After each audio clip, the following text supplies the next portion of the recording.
Hello everyone, study class में आपका स्वागत है। कस्तूरी क्लास 6 का ये इकाई एक आसपास का पहला चैप्टर है प्रणति।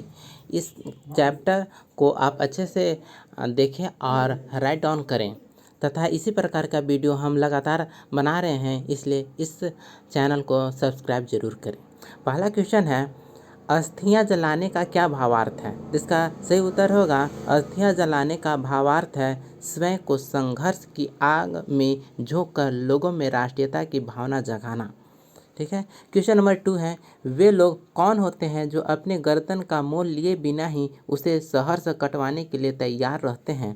तो इसका सही जवाब होगा मातृभूमि के सच्चे सेवक वे लोग होते हैं जो बिना किसी प्रकार का मोल लिए उसकी रक्षा के लिए अपने प्राण न्यौछावर करने अथवा अपनी गर्दन कटवाने के लिए हमेशा तैयार रहते हैं। क्वेश्चन नंबर 3 है, क्या आप बता सकते हैं कि इस कविता में कवि ने अगणित लघुद्वीप कहकर किसे संबोधित किया है?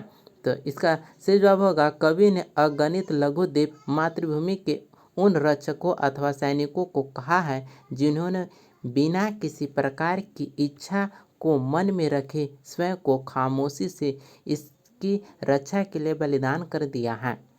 क्वेश्चन नंबर 4 है, देशभक्त और वीर लोग अपने देश के लिए हंसते हंसते अपना सर्वस्व न्यौछावर कर देते हैं। वे किसी भी प्रकार किसी से स्नेह की भीख नहीं मांगते। आप ऐसे देशभक्तों के बारे में क्या कहेंगे? इसका उत्तर होगा ऐसे देशभक्त और वीर लोग जो अपने देश के लिए हंसते हंसते अपना सर्वस्व न्यौछावर कर देते हैं तथा मातृभूमि के स्नेह से बढ़कर किसी स्नेह को नहीं समझते हैं, वही मातृभूमि के सच्चे सपूत और वीर होते हैं। इतिहास उनकी शौर्य गाथा को सदैव कहता है। क्वेश्चन नंबर 5 है, धरती आज तक किसकी सिहनाद से सहमी डोल रही है? इसका उत्तर होगा धरती वीरों की ललकार अथवा सिहनाद से सहमी आज तक डोल रही है। नेक्स्ट है, कलम उठाओ से पहला क्वेश्चन है, पुण्यवेदी से क्या तात्पर्य है? तो इसका उत्तर होगा पुण्यवेदी का अर्थ है पुण्य के लिए तैयार की गई भूमि। दूसरा क्वेश्चन है, हमें देशभक्तों की जय जयकार क्यों करनी चाहिए? तो इसका उत्तर होगा हमें देशभक्तों की जय जयकार करनी चाहिए क्योंकि देशभक्त ही वे व्यक्ति होते हैं जो देश की रक्षा के लिए अपने जीवन को न्यौछावर करने के लिए तैयार रहते हैं। क्वेश्चन नंबर 3 है, जल जल कर बुझ गए कविता की इस पंक्ति का भावार्थ अपने शब्दों में व्यक्त कीजिए। इसका उत्तर होगा जल जल कर बुझ गए कविता इस पंक्ति का अर्थ है वे देशभक्त जिन्होंने मातृभूमि की रक्षा के लिए लड़ते लड़ते अपने प्राण दे दिए। क्वेश्चन नंबर 4 है, वीरों की सिहनाद अथवा गर्जना सुनकर मनुष्य तो क्या धरती तक सहम जाती है? इस वाक्य का भाव 2 या 3 पंक्तियों में स्पष्ट कीजिए। इसका उत्तर होगा मातृभूमि की रक्षा करने के लिए मातृभूमि की रक्षा करने वाले वीरों की ललकार अथवा गर्जन में इतना अधिक जोश होता है कि उसे सुनकर न केवल शत्रु बल्कि धरती भी खामोश अथवा सहमी हुई सी दिखाई पड़ती है। क्वेश्चन नंबर 5 है, इस कविता को पढ़कर स्पष्ट कीजिए कि कवि ने इसकी रचना किन लोगों को सम्मान देने के लिए की है? इसका उत्तर होगा कवि ने इस कविता की रचना उन देशभक्तों को सम्मान देने के लिए की है जो किसी न किसी कुछ भी पुरस्कार पाने की इच्छा के बिना ही मातृभूमि की रक्षा के लिए खामोशी से अपने प्राणों की बलि दे देते हैं। आगे है, इन प्रश्नों के उत्तर विस्तार से दे। विस्तार से लंबा क्वेश्चन है। प्रश्न 1, निम्नलिखित का भावार्थ स्पष्ट करें।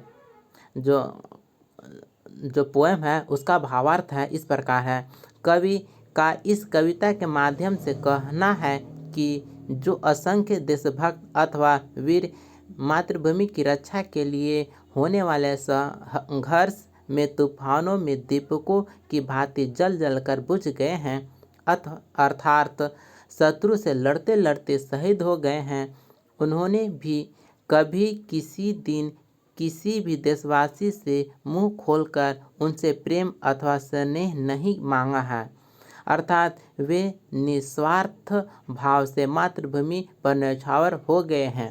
कवि अपनी कलम से ऐसे ही महान वीरों की जय जयकार करने की बात कहता है। ठीक है। क्वेश्चन नंबर 2 है, इनके अर्थ बताओ। तो पुण्यवेदी, पुण्यवेदी का होगा पुण्य के लिए तैयार की गई भूमि। सने का मतलब है प्रेम, सने प्रेम। लू में लपट, लू लपट, गर्म हवाओं की लपटे, लू लपट गर्म हवाओं की लपटे। सिहनाद, शेर की गर्जना, सिहनाद शेर की गर्जना। साखी यानी साक्षी, साखी यानी साक्षी। खगोल यानी नक्षत्र, खगोल नक्षत्र। क्वेश्चन नंबर 3, प्रणति नामक इस कविता की भाषा शैली पर प्रकाश डालिए। तो इसका उत्तर इस प्रकार है, रामधारी सिंह दिनकर द्वारा रचित इस कविता की भाषा शैली अत्यंत सरल एवं स्पष्ट है। उन्होंने पद्यांशों को लिखने के लिए अति लघु पंक्तियों तथा उपयुक्त शब्दों का इस्तेमाल किया है। शब्दों की तुकबंदी की बात करें तो पाते हैं कि उन्होंने शब्दों की तुकबंदी इतने अनोखे ढंग से की है कि कविता में पूरी लयात्मकता का समावेश हो गया है तथा उसे पढ़ने तथा कंठस्थ करने में विशेष रोचकता का अनुभव होता है। कविता में प्रयुक्त उपमाएं तथा अलंकार कविता में काव्य रस को कुट कुट कर भरते हैं। अब आते हैं क्वेश्चन नंबर 4 की ओर। क्वेश्चन है, इस कविता के आधार पर मातृभूमि के प्रेमी कहलाने वाले वीरों के जीवन पर चर्चा कीजिए। इसका उत्तर होगा, रामधारी सिंह दिनकर द्वारा रचित यह कविता देश प्रेम और देशभक्तों के प्रति प्रगाढ़ प्रेम भाव उत्पन्न करती है। उनके अनुसार देशभक्त अथवा मातृभूमि के सेवक ऐसे वीर होते हैं जो किसी से प्रेम अथवा स्नेह की भीख तक नहीं मांगते, न ही वे मातृभूमि से ऊपर किसी रिश्ते को जानते हैं। वे तो बस मातृभूमि की रक्षा करते हुए खामोशी से अपने प्राणों की बलि देना ही अपना सर्वोपरि दायित्व समझते हैं। उनकी देशभक्ति का साक्षी कोई और हो अथवा न हो, परंतु सूर्य, चांद, तारे अवश्य होते हैं। अतः हम कह सकते हैं कि देशभक्त ही वास्तव में वे लोग हैं जो निस्वार्थ भाव से मातृभूमि की सेवा करते हैं। आगे है भाषा मंच से, निम्नलिखित के वचन बदलिए। वचन बदलना है, अस्थि का अस्थियाँ, अस्थि का अस्थियाँ। चिंगारी का चिंगारियाँ, चिंगारी का चिंगारियाँ। लेखनी का लेखनियाँ, लेखनी का लेखनियाँ। कविता का कविताएं, कविता का कविताएं। शिखा का सिखाए, शिखा का सिखाए। दिशा का दिशाएं, दिशा का दिशाएं।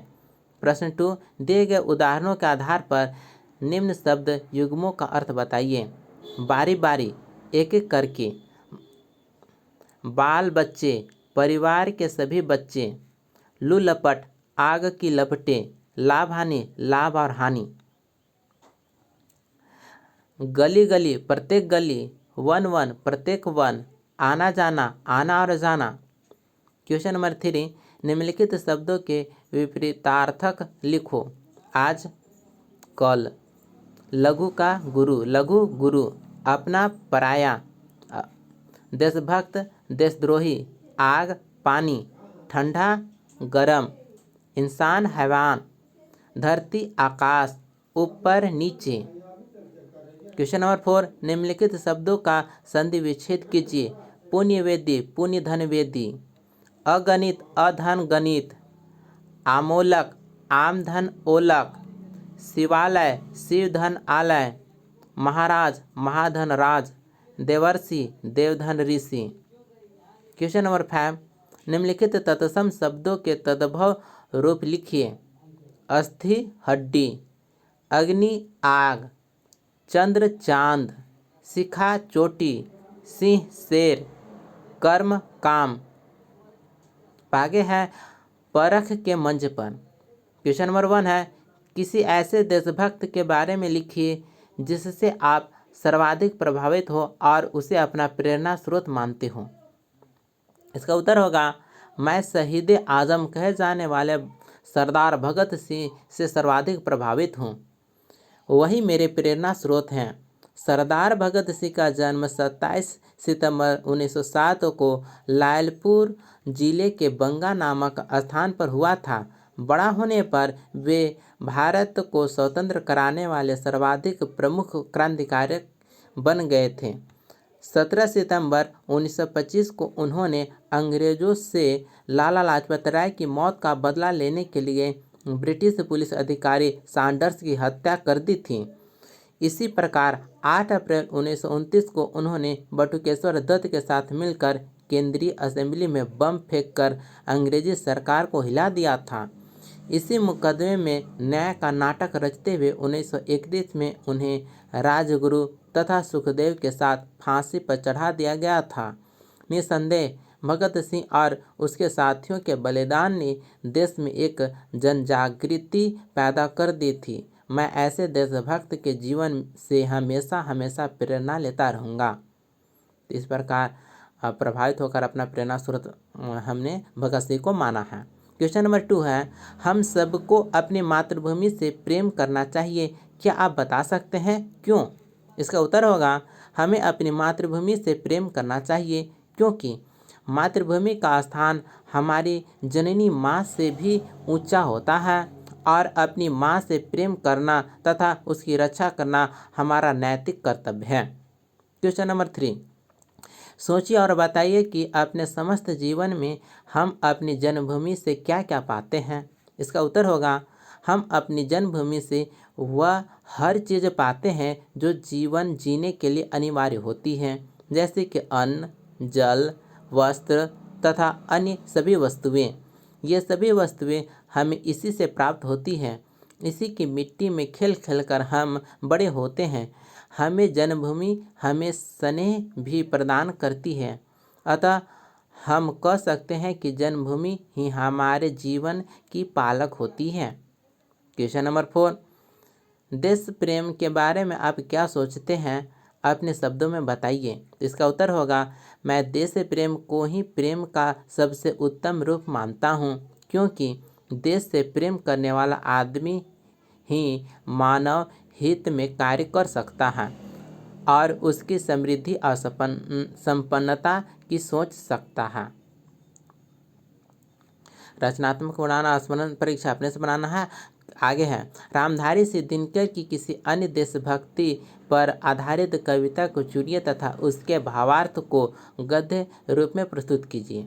तो रामधारी सिंह दिनकर की अन्य देशभक्ति परक कविता है, इस प्रकार कविता है, नमन उन्हें मेरा 7 बार, सुख रही है बोटी बोटी, मिलता नहीं घास की रोटी, गढ़ते हैं इतिहास देश का, सहकर कठिन शुद्धा की मार, नमन उन्हें मेरा 7 बार, अधग नग्न जिनकी प्रिय माया, शिशु विस्नत मुख जर्जर काया, रन की ओर चरण दृढ़ जिनके, मन के पीछे करुण पुकार, नमन उन्हें मेरा 7 बार, जिनकी चढ़ती हुई जवानी, खोज रही है अपनी कुर्बानी, जलन एक जिनकी अभिलाषा, मरण एक जिनकी का त्योहार, नमन उन्हें मेरा 7 बार, दुखी स्वयं जग का दुख लेकर,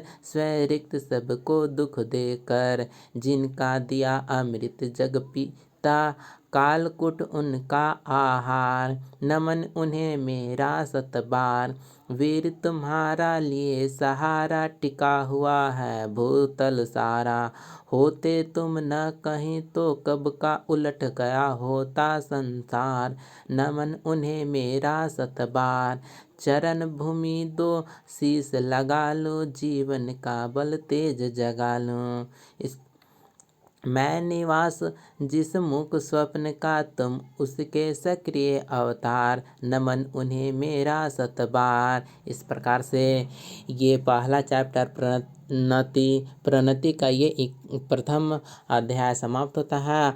अगले अध्याय में हम फिर मिलेंगे, तब तक के लिए नमस्कार, जय हिंद।